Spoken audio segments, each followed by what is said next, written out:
Bien, bonjour tout le monde, bienvenue à cette autre édition de Conseil de vie et de Fantasy avec Simon et l'ami Danny. Comment ça va, Danny? Ça va super bien, toi? Ça va très bien, merci. Alors, je ne l'avais pas remarqué, on ne s'était pas collé, mais on est habillé comme le yin et le yang. J'ai juste porté un T-shirt noir. Comme d'habitude. Ouais, c'est dans ma palette. C'est pas mal ta palette. Si j'aurais perdu 180 livres comme toi, Simon, je pourrais me permettre de porter des couleurs vives. Je suis maintenant à 90 livres. Donc, on parle de 250 livres que tu as perdu depuis 3 mois, 4 mois, 6 mois. Ouais. Depuis le mois d'avril, ça y va en grand. Et mesdames, on vous rappelle pour vous que chaque 10 livres de perdu égale 1 pouce de plus de pénis pour notre ami Simon. Ah, mon Dieu, hein? Fait que c'est rendu géant. Vous pouvez maintenant consulter le profil de Simon sur OnlyFans. OnlyFans, indeed. Et OnlyFans. Alors, merci beaucoup, Danny. Et malheureusement, vous devrez tolérer le mois que vous avez payé. Là. Je sais par pas comment... de 3 mois, 2 mois, 1 mois, je ne sais pas. Je sais pas encore comment ça fonctionne. C'est comme une location de char, c'est 4 ans, 3 ans. Je ne sais pas encore comment ça fonctionne en OnlyFans, je pourrais pas te dire. Mais commence à t'informer, parce que si on fait un calcul rapide, 25 pouces de plus pour notre ami Simon. Tabarouette. On va aller voir Ron Jeremy. Et comme vous pouvez voir, nous calculons comme le gouvernement canadien. Donc, aujourd'hui, on vous analyse le budget fédéral. Ce qu'on va dire, où que ça a bien du bon sens, ça aurait pu être pire. Oui, c'est ça. Ouf! On va rester dans nos dépenses.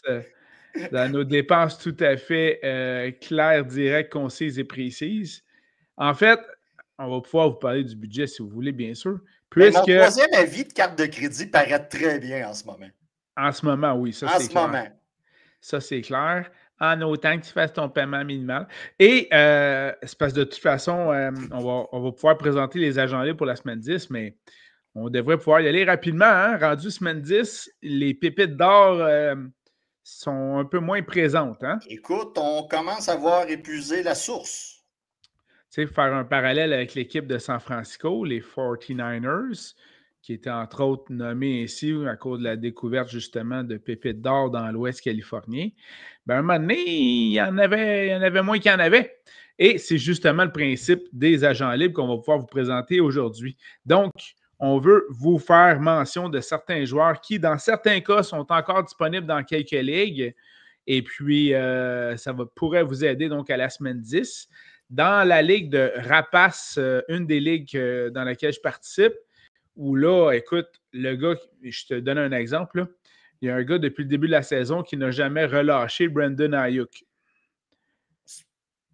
Alors, respect, mais ça te donne une idée comment c'est tous des requins dans cette ligue-là. Ça devient difficile, fait que c'est pour ça que j'ai toujours hâte aux agents libres pour voir, il y en a-tu un qui est vraiment libre dans cette ligue-là parmi tous ceux qu'on mentionne. Alors, commençons de ce pas, Danny. Corps arrière, agent libre pour la semaine 10. En as-tu à nous suggérer? Écoute, puisque le club de Washington est géré par un plouc qui met son corps arrière en retard de 3 touchés facilement, 4 touchés. C'est rendu 4, je pense. Écoute, j'étais à cage au sport. OK. J'étais à cage au sport. Et quand j'ai vu la blessure, j'ai fait, bon, concentre-toi sur le dessert. Donc... ouais, surtout que, écoute, Daniel, c'est ton corps arrière. C'est mon corps arrière. Il m'a... Honnêtement, sur 3 ligues, je suis brûlé dans 2 ligues avec lui. Ouch.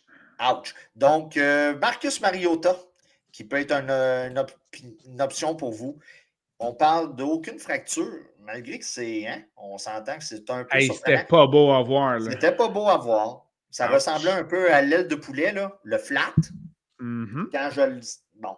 On parle d'aucune fracture, mais écoutez, tout ce qui est veine, muscle et l'intérieur, il y a du dommage. Le bon côté, si on parle de Dynasty, pas de fracture, et c'est pas le bras avec quoi qu'il lance. Donc, tu sais, il y a moyen de...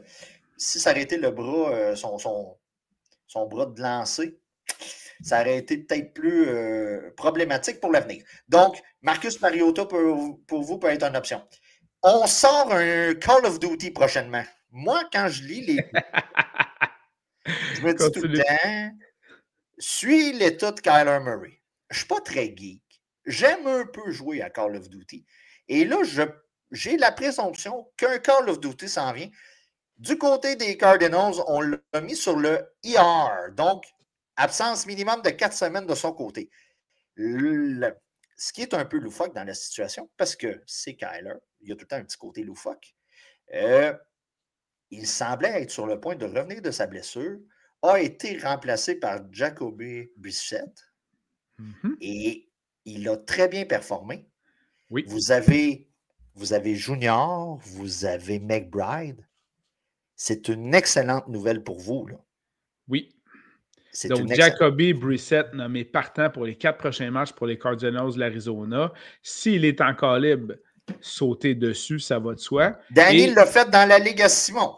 Voilà, tout à fait, tu as bien fait. Puis effectivement, tu as raison, ça adonne que Kyler Murray est placé sur le ER pour 4 semaines, alors que physiquement, il avait de l'air très bien sur les lignes de côté lors du match du lundi soir contre les Cowboys. Et tout ça culmine avec la sortie de la nouvelle version de Call of Duty. C'est-tu vrai, ça? C'est entièrement vrai. Le Call of Duty sort cette semaine. Tu sais, des fois, le hasard de la vie fait bien les choses. Voilà. OK. C'est exactement ça. Puis, si je n'ai pas poursuivi mes recherches, mais je sais pertinemment que si tu regardes dans les 2 dernières saisons précédentes, il y a au moins une de ces saisons-là qui a été placée sur les IR quand la nouvelle version de Call of Duty est sortie. Man, c'est complètement malade. C'est ça pareil. C'est complètement malade. Donc, OK. D'un côté, dans la Ligue à Simon, où j'avais Jalen Daniels, j'avais Dak Prescott qui est en bye week cette semaine. Oui, en effet. Donc, je me suis rabattu du côté de Jacoby Brissett.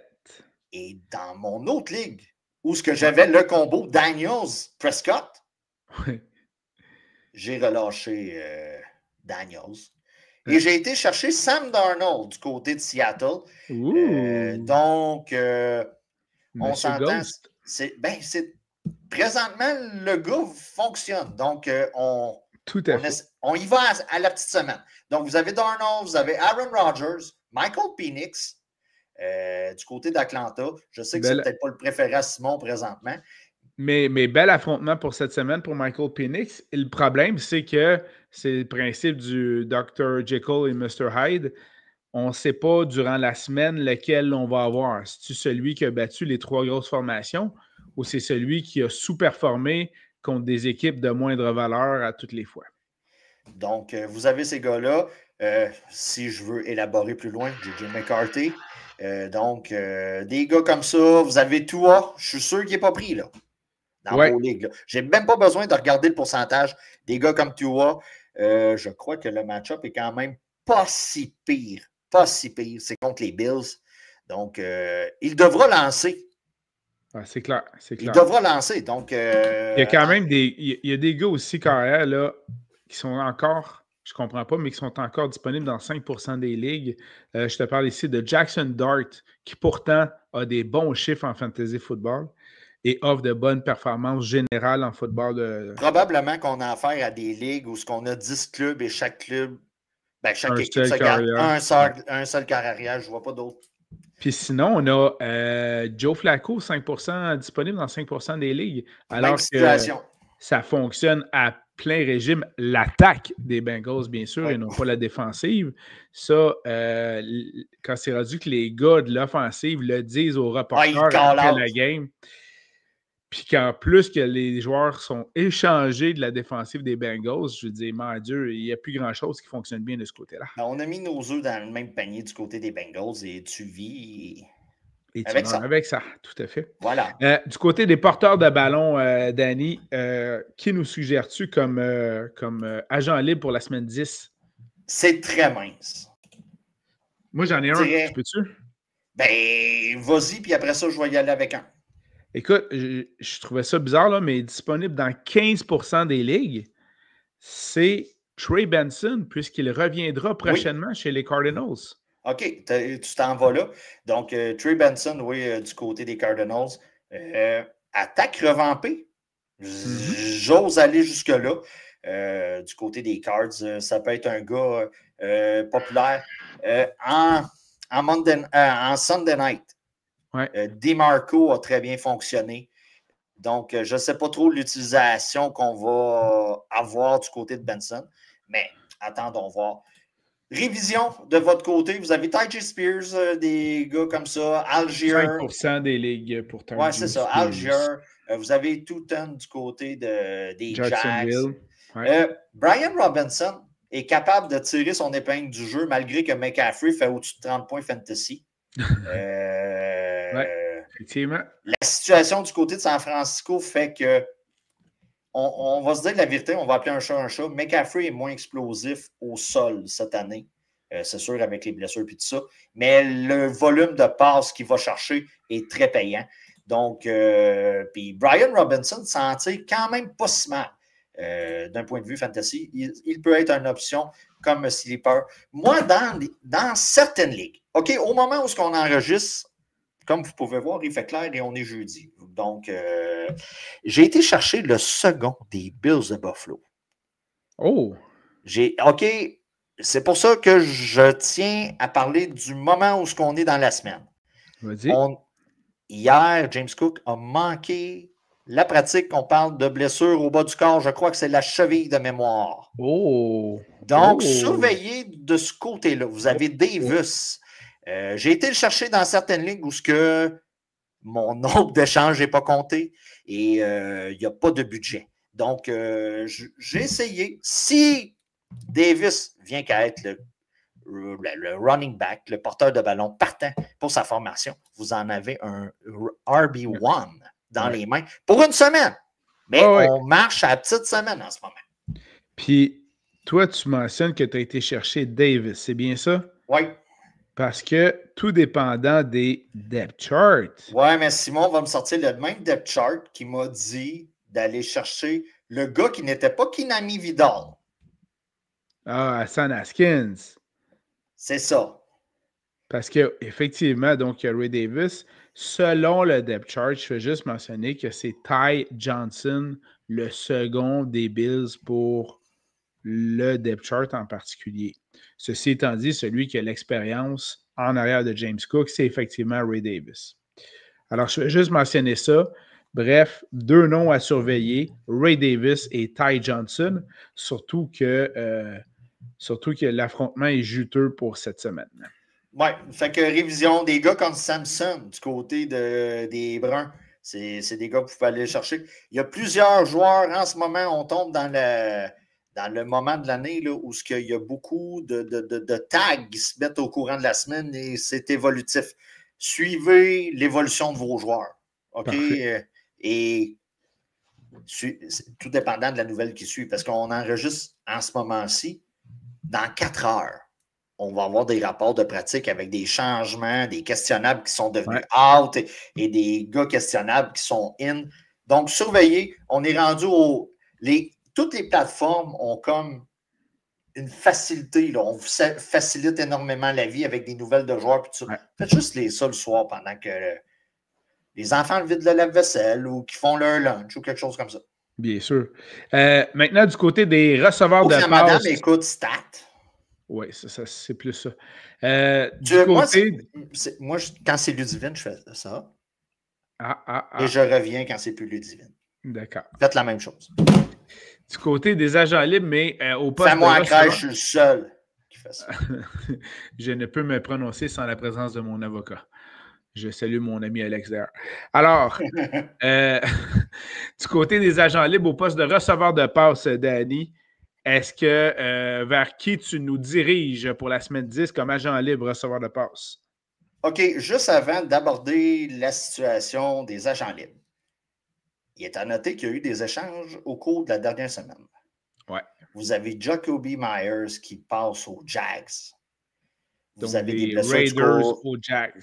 Oui, des Raiders aux Jags. Vous avez des blessures à Thomas Jr. et vous avez Hunter qui est sur le IR.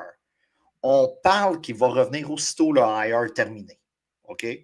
Mais vous avez Jacoby Myers. Si le gars traîne, allez le chercher. Là, Simon va me sortir une statistique. Il est disponible dans seulement 32% des ligues. S'il est disponible dans ta ligue, va le chercher. OK? En fait, moi, j'allais te parler du côté des Jags de Parker Washington, disponible dans 25% des ligues. Bon, ben moi, je te parle de Jacoby Myers. Donc, tu y vas. T'aimes mieux le noir? Tu y vas avec Danny? Ou t'aimes le blanc? Ou t'aimes le blanc? Tu y vas avec Simon. C'est un peu comme Décore ta vie, écoutez notre podcast. Ensuite de ça, vous avez eu un échange de Rashid Shaheed qui passe des Saints aux Seahawks de Seattle. Passe d'une équipe perdante à une équipe gagnante. Et le gars est déjà très emballé. OK? Je vous explique. Conférence de presse hier. Je vais signer ça à long terme. Patati, patata. Je suis heureux. Donc, on a un fan de Starbucks ici. Et il est très content de se ramasser dans la ville mère de Starbucks. Donc, surveillez dans cette situation. OK. On déboule les receveurs de passe. Est-ce que tu as des gars qui sont très évidents, Simon, de ton côté, ou je déboule? Déboule, parce que mis à part Parker Washington, les autres, c'est tout en bas du 5% de disponibilité dans les ligues, voire même du 1% seulement. OK. Révision. Faites une révision. Rapidement. Si vous êtes dans une ligue où, comme Simon, il y a beaucoup de requins. Mm-hmm. Un des gagnants de l'échange de Jacoby Myers est Jack Beck. Beck du côté des Raiders. Mais ça, c'est si vous êtes dans une ligue où il y a beaucoup de requins. C'est un gars où il y a peut-être quelque chose à aller chercher là. Du côté de l'échange de Rashid Shaheed, vous avez Devon Bell du côté des Saints. C'en est un autre qui a gagné. Là, vous allez me dire, pourquoi il faut me parler de ces gars-là? Parce que c'est très mince à la position. Donc, je vous rappelle que Franklin, du côté de Denver, s'il est disponible, allez le chercher. Pierce, du côté d'Indianapolis. Ouais. C'est un gars qui performe très bien, malgré que ça a été plus compliqué la semaine 9. Mais ça, j'ai plus l'impression que c'est un petit bump on the road du côté des Colts. Tess Johnson du côté de Tampa Bay. Vous avez un retour d'Mbuka, mais pour le reste, Godwin ne revient pas, puis tout ça. C'en est un que vous pouvez aller vous chercher cette semaine pour vous dépanner. Et parce qu'on a quand même du gros bétail là, cette semaine à la position qui sont en bye week. Est-ce que tu as d'autres gars? Christian Watson, peut-être du côté de Green Bay, mais je ne sais pas si c'est encore un secret. 2% de disponibilité dans c'est plus un secret. Oh, OK, c'est plus un secret. Brenda Ayuk, toi, tu en as parlé tantôt. Ça peut être un gars intéressant. Mais pour le reste, faites des révisions. Parce que cette semaine, vous perdez du gros bétail. Là. Vous perdez Lamb. Vas-y donc avec les 4 équipes en bye week, Danny. Cincinnati. Hein, vous perdez Higgins, puis vous perdez Chase. Puis quand je parle de Chase, c'est pas le gars de Pat Patrouille. Ensuite de ça, vous avez Lamb. Et Flacco, bien sûr. Oui, et Pickens. Vous avez du côté de Kansas City, vous perdez Rice, déjà. Et vous perdez Pat Mahomes. Et du côté de Tennessee, vous perdez Tennessee. Vous perdez Tennessee. Juste Tennessee. Ben, juste Tennessee, parce que vous perdez donc l'équipe contre qui tous vos joueurs, vous les auriez habillés dans ce cas-ci. Et d'un point de vue Survivor, vous êtes triste. Oui, voilà. Donc, c'était tout pour moi, les receveurs de passe. Allons-y du côté des alliés rapprochés, Danny. C'est mince également de ce côté-là. Parle-moi de Loveland, parce que tu as été le chercher, puis tu as quand même fait un move que je considère un peu spécial. Je crois que tu as joué le bye week, toi, de ton côté. Et Danny a été un peu requin. Il a été chercher Ferguson que tu avais relâché. Oui, tu as été très rapide d'ailleurs. C'est à cause de ça. Ça, je vais le dire. Moi, c'est pas une phobie, là. Parce que, tu sais, on vit avec les décisions qu'on prend. Mais une des choses que je déteste en fantasy football, c'est de relâcher quelqu'un et voir que dans les 2 premières heures suivant le mouvement que j'ai fait, quelqu'un vient le ramasser. D'un point de vue en amour, j'aimerais ça que si je me fasse domper, dans les 2 heures d'après, c'est réglé. Hypothèque, maison, avec une nouvelle femme, tout ça. C'est pas comme ça. Mais d'un point de vue, dans le fantasy football, je me dis tout le temps, ouh, j'ai-tu fait une bourde? Donc, Simon... Ben, on a souvent la même réaction de ce côté-là. Ce qui a motivé, entre autres, mon geste de ce côté-là, de délaisser Jake Ferguson, qui a une bonne saison, au profit de Colston Loveland. Premièrement, j'ai toujours eu un faible pour la jeune chair fraîche. Émotif. Simon a fait un move émotif.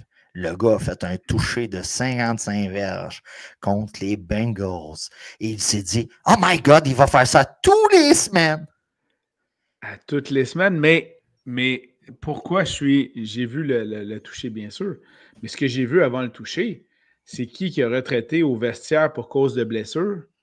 Cole Kmet. Mm-hmm. Cole Kmet est blessé. Mm-hmm. Et donc, Loveland va avoir plus de volume. Donc. Et Caleb joue très bien. D'ailleurs, il y a même plusieurs analystes qui commencent à dire finalement, on ne regrette plus beaucoup le fait de ne pas avoir repêché Jaden Daniels. Mais bon, ça, c'est un autre débat. Oui. C'est un autre débat, mais c'est vrai qu'en termes statistiques, cette année, Caleb est un rendement et une valeur beaucoup plus grande que Jaden Daniels, ça va de soi de ce côté-là. Et les Bears en profitent aussi. Regardez seulement les stats. Regardez pas le coach à Caleb.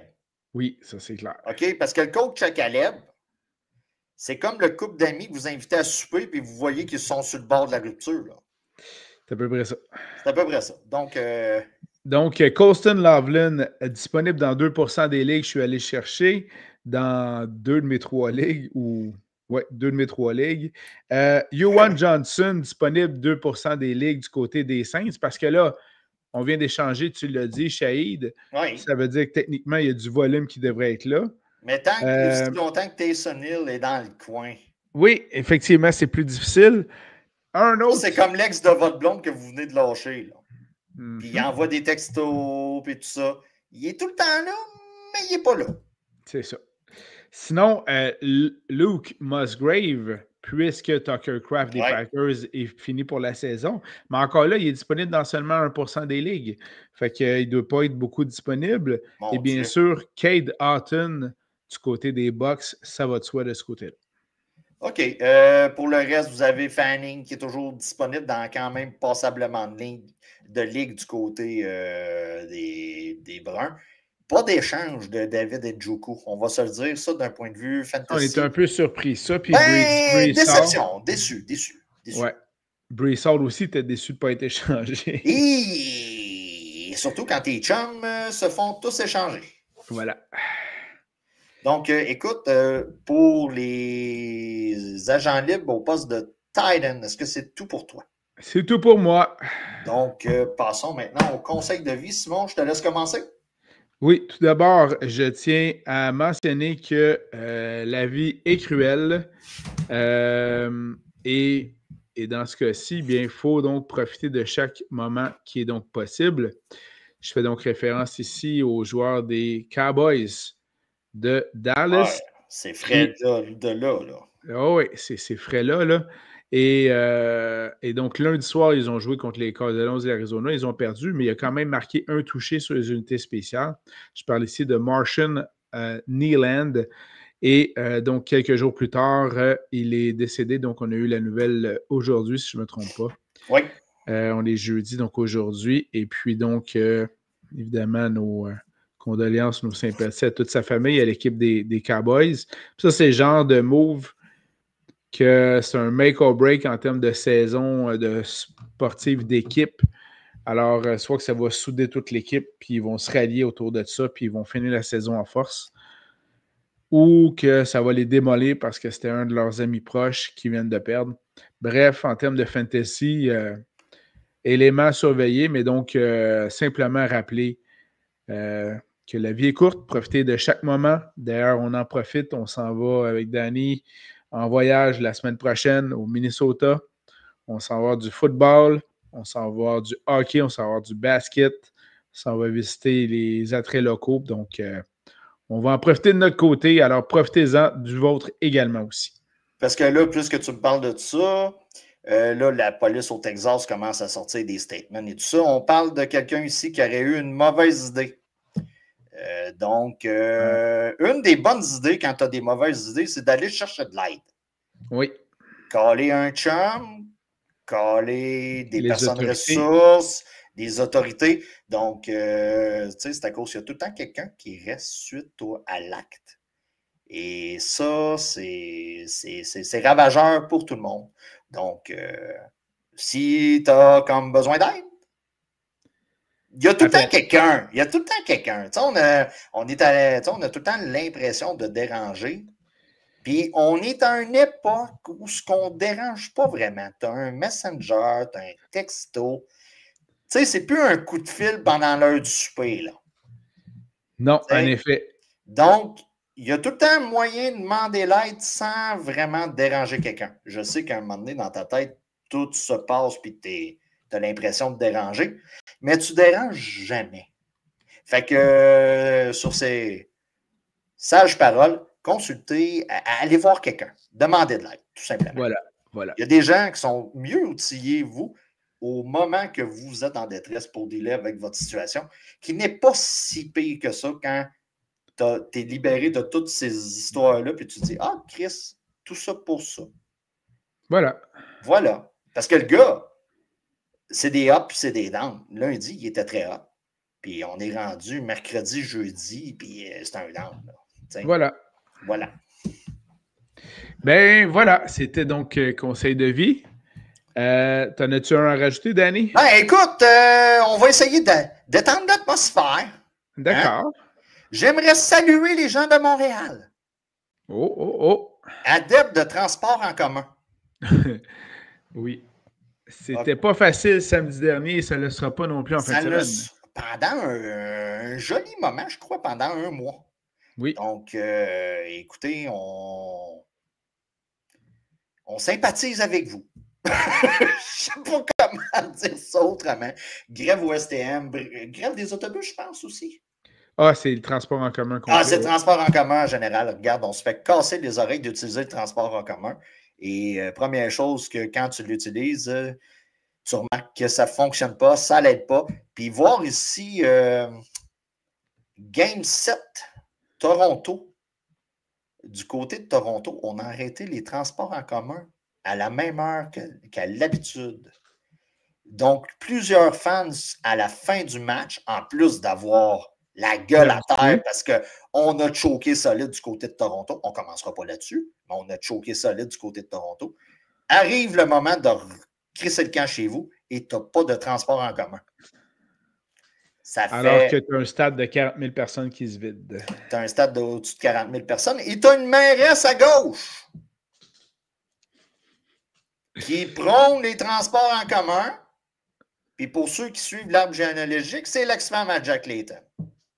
Voilà. Voilà. Merci beaucoup, Danny.